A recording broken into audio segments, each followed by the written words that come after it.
Rosinha, você nunca foi minha pupila e nem pupila de ninguém na comunicação. Porque uma flor que nasce com o perfume da comunicação que você tem dentro da sua alma é uma pessoa que é capaz de fazer o que você fez com a sua matéria sobre as Olimpíadas no Rio de Janeiro. Todas as revistas, todos os jornais que fizeram matéria sobre as Olimpíadas, eu publiquei, eu acompanhei. E nenhum chegou a 1/10 do seu trabalho. Você tem na alma o espírito de comunicar.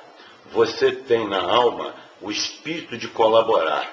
E comunicar e colaborar são dois verbos que devem estar sempre juntos.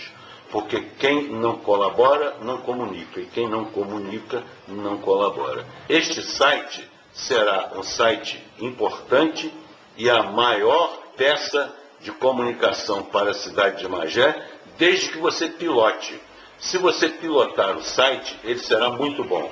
Se você delegar essa pilotagem da alma, essa maneira de viver, amando e comunicando como você vive, não vai dar certo. Só vai dar certo com a impressão digital de Rosinha Matuque. Um beijo para você, felicidade.